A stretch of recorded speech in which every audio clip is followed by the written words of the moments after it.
Hollywood के superstar और बहरी कज़ाक जैक स्पैरो के नाम से पहचान बनाने वाले जॉनी डेप की मारूफ series pirates of the Caribbean में दोबारा अपनी अदाकारी के जौहर दिखाने जा रहे हैं। जॉनी डेप और उनकी साबका अहलिया एम्बर हर्ड के दरमियान तलाक के बाद के मामलात तय पा जाने के बाद हॉलीवुड फिल्म कंपनी डिज्नी की जानिब से जॉनी डेप को 301 मिलियन रुपए की डील की पेशकश की गई है। डिज्नी और Johnny Depp film series pirates of the Caribbean की नई फिल्म बनाने के लिए राब्ते में हैं। Pirates of the Caribbean Hollywood की मशहूर फिल्म फ्रेंचाइज में से एक है, जिसकी कहानी एक ऐसे मज़ाहिया मगर शातिर और ख़तरनाक कज़ाक के गिर्द घूमती है जो मुख्तलिफ मुहिमात पर जाता है और लोगों की जानें बचाता है। Pirates of the Caribbean film Johnny Depp की दुनिया भर में पहचान बनी है, जिसके बायस अवाम जॉनी डेप को उनके फिल्मी नाम जैक स्पैरो से ज्यादा जानते और पहचानते हैं। जॉनी डेप अपनी अहलिया एम्बर हर्ड के साथ घरेलू तशद्दुद के केस में इल्जामात के बायस सन 2018 में पायरेट्स ऑफ द कैरिबियन की आखिरी रिलीज होने वाली film Dead Man Tells No Tales के बाद फ्रेंचाइज से फारिग कर दिए गए थे।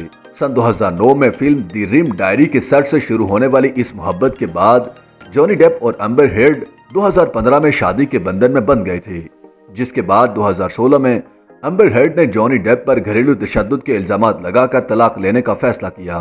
2017 में दोनों के दरमियान तलाक हो गई थी, लेकिन 2018 में एम्बर हर्ड की जानिब से अमेरिकी अखबार द वॉशिंगटन पोस्ट में लिखे जाने वाले कॉलम के बायस मामला गंभीर हो गया था, जिसमें एम्बर हर्ड ने जॉनी डेप पर तशद्दुद का इल्जाम लगाया था। इसी इल्जाम के बायस सन 2018 में जॉनी डेप को पायरेट्स ऑफ द कैरिबियन से निकाल दिया गया।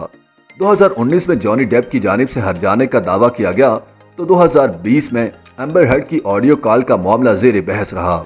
जून 2022 में अदालत ने जॉनी डेप के हक में फैसला तो किया, लेकिन दोनों को एक दूसरे को हती के इज्जत की हट जाने देने का कहा था। जॉनी डेप 2003 से लेकर 2018 तक पायरेट्स ऑफ द कैरिबियन की 5 फिल्मों में काम कर चुके हैं, लेकिन फ्रेंचाइज से निकाले जाने के बाद जॉनी डेप ने कहा था कि वो डिज्नी के साथ मजीद काम नहीं करेंगे, क्योंकि अदालती फैसले के बगैर उन्हें मोरिद इल्जाम ठहराया है।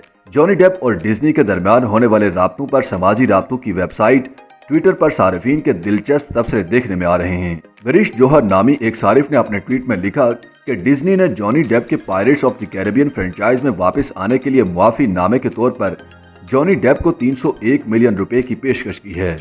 ज़ैनब नामी सारिफ लिखती हैं कि बस एक बार मुझे भी जिंदगी में कभी ऐसी मुआफी मिल जाए। लूसी नामी सारिफ लिखती हैं कि जॉनी डेप की बतौर जैक स्पैरो वापसी, उम्मीद करता हूं डिज्नी मुआफी नामा छापेगा। YouTube पर गूगली न्यूज देखने के लिए youtube.com की सर्च बार में गूगली न्यूज टीवी टाइप करें। गूगली न्यूज के पेज पर सुर्ख रंग के सब्सक्रिप्शन वाले बटन पर क्लिक करना ना भूलिए। YouTube पेज पर अपलोड होने वाली वीडियोस से बाखबर रहने के लिए बेल आइकन पर क्लिक कीजिए। आपको हर नई वीडियो के बारे में नोटिफिकेशन मौसूल हो जाएगा।